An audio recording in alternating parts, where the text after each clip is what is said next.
Police officer running in a 5K spots one weird detail and springs into action.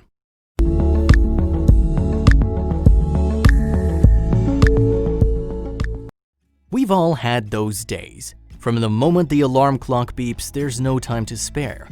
With every hour that passes comes another massive hurdle to jump over, and the stakes just get higher.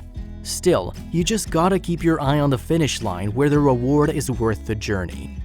For one Chicago SWAT sergeant, hours of hitting repeat on his motivating training playlist had all culminated on the morning of a big race. But from the moment the starting gun sounded, he only faced hurdle after hurdle on what would become the most important day of his life. After 19 years as a SWAT sergeant on the Chicago Police Department, Mike Nowacki still would go the extra mile for his job, literally. He represented his fellow officers by legging it through the all-state hot chocolate 15K. In the Chicago chapter of the popular nationwide race, Mike was adding an extra challenge for himself, as if the 9.3 miles wasn't enough of a feat. As a proud member of the force, he came up with the idea to run the race in full SWAT gear. Race day arrived. Spectators were bundled up along the barricades in the crisp November air. Runners stretched, a sea of moisture-wicking fabric, and there stood Mike, with a 50-pound weight of a tactical vest hanging around his shoulders. The idea of pounding the pavement in a crowd of thousands didn't faze Mike. He had something else on his mind. That morning, his thoughts were with one special person in the crowd who'd given up a Sunday of sleeping in to cheer him on from the sidelines. That person was his fellow officer Erica Gubala, who was on duty for the event. They'd met on the job and had fallen in love. So as he rounded the more brutal sections of the race, it was Erica's smiling face that motivated him to keep going. Several hours later, Mike was in the home stretch. His tactical vest pounded on his chest with every stride, so he matched the rhythm to keep pace. With a finish line in view, he sped up, swallowing the lump in his throat for what he was about to do. Though as he reached the end point, packed with a screaming swarm of supporters who were ringing bells and waving their homemade signs, Mike's eyes searched the crowd for Erica, only she wasn't standing to welcome him into her arms. Mike spotted a smaller crowd of people with their backs turned from the goings-on of the race. Among them, he noted with a sigh of relief, was Erica. Immediately, his instincts kicked in and he knew something was wrong. Erica and the others were crouched on the ground, yelling something unintelligible. The noise of the celebrations made it difficult to make out. Understanding suddenly clicked and Mike beelined for them. They were screaming for a medic. Once he reached the group, Mike saw that they were tending to a woman unconscious on the asphalt. Everything else fell away and instincts took over.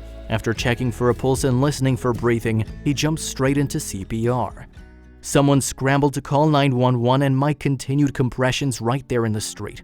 The spectators caught wind of what was happening. A man in full SWAT gear, sweaty from the race, fully focused on reviving her, wasn't an image they'd soon forget.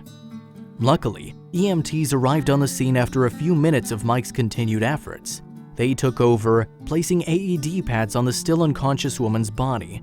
They called to the hovering crowd to stay clear so they could deliver the life-saving shock to her heart. Soon after, the woman was transported to Northwestern Hospital. In a Facebook post by the Chicago police, they explained how the doctors agreed that Mike's quick intervention made all the difference in her survival.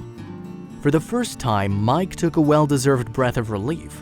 What a way to end a race! He'd earned that coveted mug of Finisher's hot cocoa, but first he had to take care of what had occupied his mind during all those miles.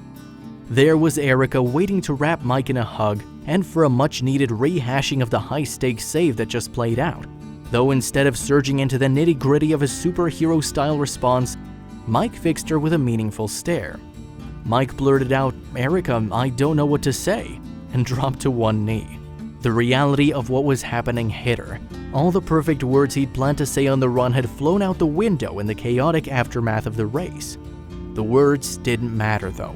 All he needed to do was to ask that age-old question, and Erica was ready with her answer. She said yes. Bystanders who'd watched Mike shift from the savior to the proposer gave a hearty cheer. Not a 9-mile run, nor a 50-pound burden, or even the adrenaline of a life-or-death situation rattled this guy. It was asking Erica to marry him that struck Mike right in the nerves, which funnily enough was the easiest part of his epic day. Finally free of both his physical and mental weights, Mike and his fiancée, Officer Gubala, could enjoy celebratory mugs of cocoa. Ever the serviceman, he told reporters that he was thankful for the serendipitous timing that allowed him to help the woman in need. All this excitement, and Mike wasn't even on the clock. It goes to show an officer of the law always has to be ready for things to get ugly.